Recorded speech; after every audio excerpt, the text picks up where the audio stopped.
A thread begun by Dr. Victoria Fox, and then lots of people on all political sides chime in. I think that this conversation is significant, so I'm going to jump in and read it to you. Victoria Fox tweets, "The COVID-19 pandemic has really changed me. I've seen the media in a whole new light. I can't read the news anymore without wondering, is this another topic they got wrong, like COVID? NPR now infuriates me. I'm not sure I will be able to believe news reports for a long time." Elle Mandel, let's see who she is.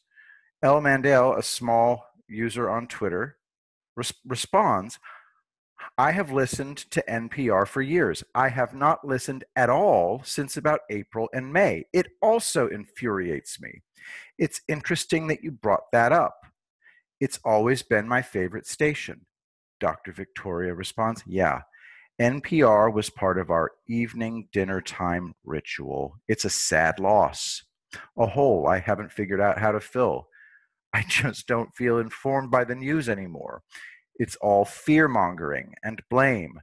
Matt Brown replies, "I have a journalism degree and spent the first 12 years of my career in media.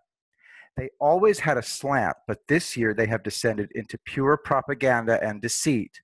They have obliterated my trust and may never get it back." Hoops Vista, hashtag IndyCar, hashtag WhoDat. All right, let's see who this is. Racing to beat viral fear and ill luck. Okay, some anon. "They're never getting it back from me. This is unforgivable." And then this is in response to his own tweet. "As someone who was in the biz until March," I suppose media, "I do want to say it was not like it is now. There was a slow creep to sensationalism, mass shootings, but it was like a frog being boiled. COVID was like the boiling point that killed the frog. Hashtag fake news."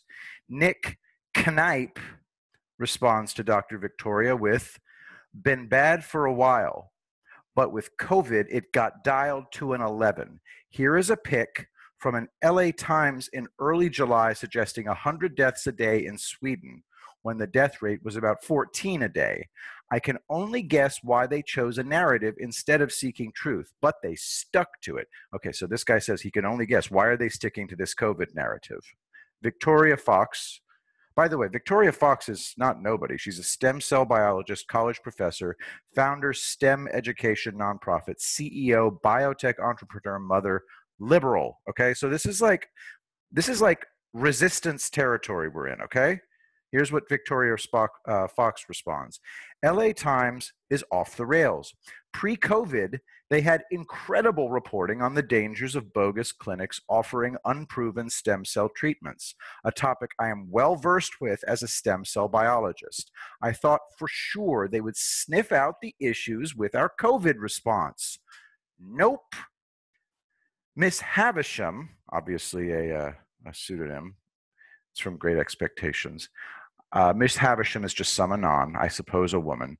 "Yes, I loved the LA Times, had a paper subscription for decades, read it religiously. Now it's all activism and no news. Read the article where they explained the internal strife over racism in the newsroom. Yeesh, really? Sadly, canceled." All right, let's keep on going.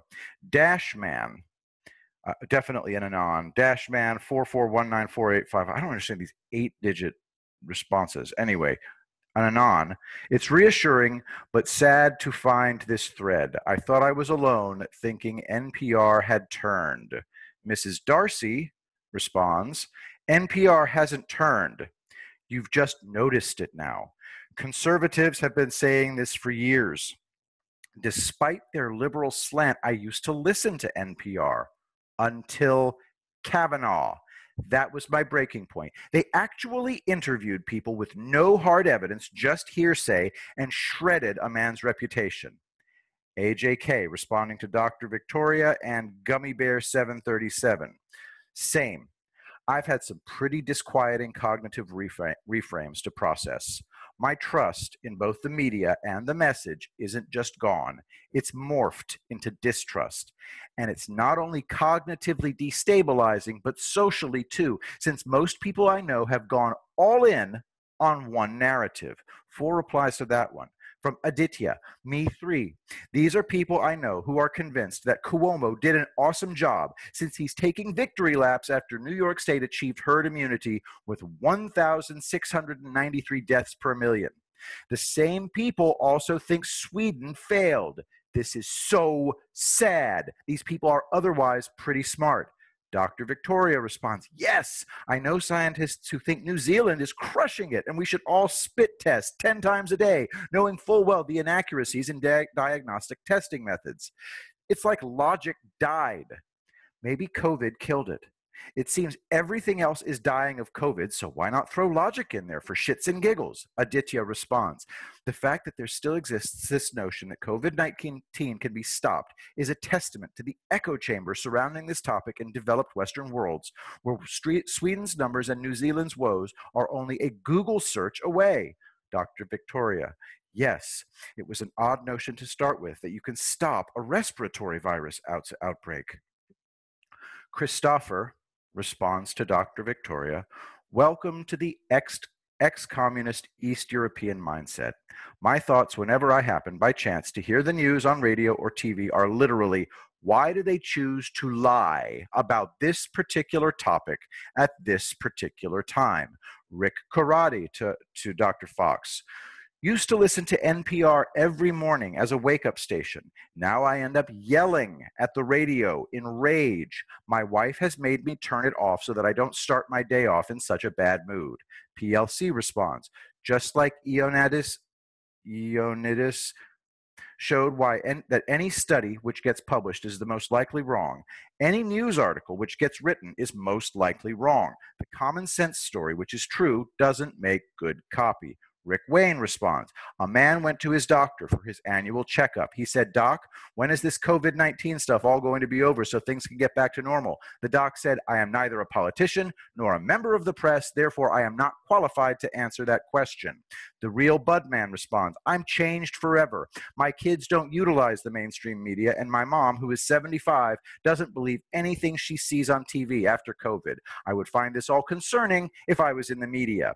Eric Davies responds, don't ever fall back into the trap of believing what they say. It's always just the news that fits the narrative. John Brandt, we need to listen with a critical mind and be careful not to fall victim to expectation bias. Morris Fletcher, I used to roll my eyes at fake news allegations. Now I'm uncomfortable. I was so quick to dismiss those same allegations.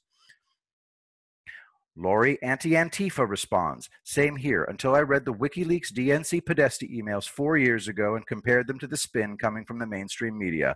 Others point to Kavanaugh coverage. Once you see it, you start to spot it everywhere. Lori, my red pill was the Podesta emails. I hope others have the same realization. The media now is beyond repair. Think PhD CFA responds, most journalists are wholly unequipped to report on any of this. You don't major in journalism because physics, calculus, or molecular biology aren't challenging enough. Then add in the pathological bias and lack of accountability. Stopped listening to the mainstream media long before this. KJE responds, also add in, they know majority of people know nothing about statistics or risk ratios, and thus they can use numbers and scare everyone. Dawn Selwood responds, when I was spiraling downward, thinking exactly same, a friend I was arguing with gave the best counterpoint, which changed my perspective. Why now? This has always happened. What is it about this that's more than others? The government's lie, the newspaper's sensationalized spin. She was right.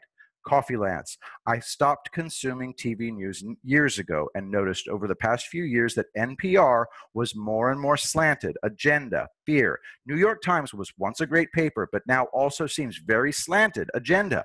I get news from Bloomberg, Wall Street Journal, Saturday, and Twitter, knowing their faults. And it goes on and on and on and on.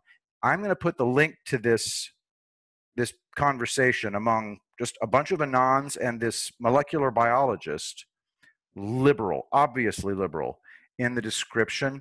Check it out on Twitter, and as I see stuff like this, I will go ahead and put it on my channel more. Thanks for listening, and remember, Planet Fitness likes to abuse the civil rights of the disabled.